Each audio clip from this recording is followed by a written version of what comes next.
नर्मदे हर हर हर नर्मदे। आज आपण भृगु ऋषींनी स्थापन केलेल्या लक्ष्मी विष्णू मंदिरामध्ये दर्शनासाठी जाणार आहोत। या मंदिराची देखील एक सुंदर आख्यायिका आहे।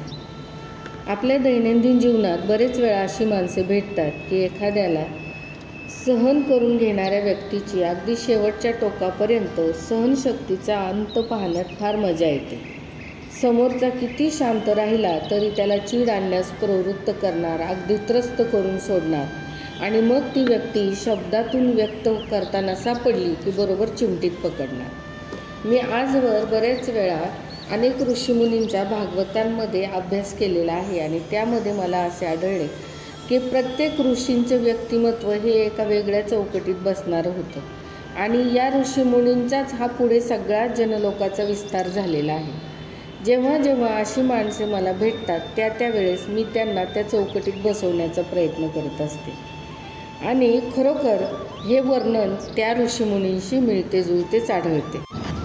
शेवटी त्यांच्यापासूनच हा सगळा जनसमुदाय आणि हा विस्तार झालेला आहे। तर पाहूया आपण भृगु ऋषींनी ब्रह्म, विष्णू आणि महेश यांच्या सहनशक्तीचा कसा अंत पाहिला ते। एकदा काय झाले, भृगु ऋषींच्या मनात आले की कोणाकडे जास्त सहनशक्ती आहे, ब्रह्म, विष्णू की महेश, ती आपण पडताळून पाहायची। आणि म्हणून थोडेसे विक्षिप्त परंतु अत्यंत गुह्यज्ञान असलेले हे भृगु ऋषी पहिल्यांदा ब्रह्मलोकात गेले। ब्रह्मलोकात गेल्यानंतर अचानक आलेल्या भृगु ऋषींना पाहून ब्रह्मदेव गांगरून गेले। त्यांना त्यांचा आदर सत्कार कसा करावा हेच पटकन सुचेना। त्यानंतर तिथून क्षणाचाही विलंब ब्रह्मदेवांना न देता तिथून ते निघाले आणि शिवलोकात गेले।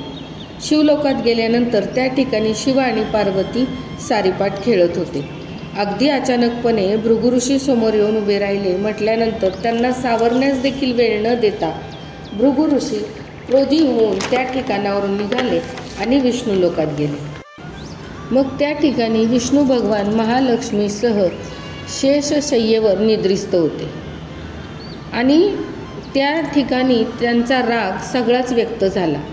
ब्रह्मलोक आणि शिवलोकामध्ये जे त्यांनी अनुभवले तो सगळा राग व्यक्त करण्यासाठी म्हणून त्यांनी अगदी एक जोरात लाथ भगवान विष्णूंच्या छातीवर मारली आणि हा सगळा प्रकार पाहून महालक्ष्मीला मात्र संताप अनावर झाला। परंतु विष्णू हे सर्व अंतर्ज्ञानाने जाणत होते की आज भृगु ऋषींच्या मनात काय आहे। त्यांनी जोरात मारलेली लाथ सहन करूनही भगवान विष्णू उठले आणि भृगु ऋषींचं पाऊल त्यांनी हातात घेतलं, त्यांना आदराने बसवलं आणि महर्षी आपल्या पायाला इजा तर झाली नाही ना अशी फार प्रेमाने चौकशी केली। सेवकांना लगेच आज्ञा देऊन भृगु ऋषींचा आदर सत्कार करण्यास सुरुवात केली, परंतु महालक्ष्मीला काही ते पटेना। शेवटी तिने तिचा संताप व्यक्त केला आणि भृगु ऋषींना महालक्ष्मीने असा शाप दिला, आपण ज्या साधनेच्या जोरावर विवेक गहाण टाकून आपल्या पित्याचा अपमान करण्याचे दुःख त्यांना दिलेले आहे, यामुळे मी तुम्हाला आज असा शाप देते की आपण ब्राह्मण असूनही हे निंदनीय कृत्य केले आहे। म्हणून ब्राह्मण लाचार होऊन पैशासाठी आपला अधिकार बाजूला ठेवून उपजीविकेसाठी अनेकांची दाने स्वीकारतील। आणि अशा प्रकारे हा शाप दिल्यानंतर शेवटी भृगु ऋषींची बुद्धी स्थानावर आली आणि आपण केलेल्या कृतीचा पश्चाताप त्यांना झाला। त्यांनी महालक्ष्मीची क्षमायाचना केली।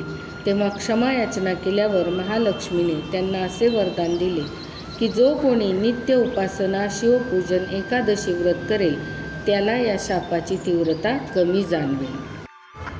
परंतु मी माझे शब्द माघारी घेऊ शकत नाही आणि तेव्हापासूनच हे तीर्थ समृद्धी आणि भगवत भक्ती वाढवणारे गुजरातमधील भरोच या ठिकाणी अस्तित्वात आले। भृगु ऋषींनी स्वतः त्या ठिकाणी लक्ष्मीनारायणाची मूर्ती स्थापन करून पूजन केलं आणि अशी आख्यायिका आहे की आजही भरोच येथील या लक्ष्मीनारायण मंदिरात जो कोणी विष्णू पूजन करतो त्याला सकल ऐश्वर्याची प्राप्ती होते। अशा प्रकारची या तीर्थाची आख्यायिका आहे।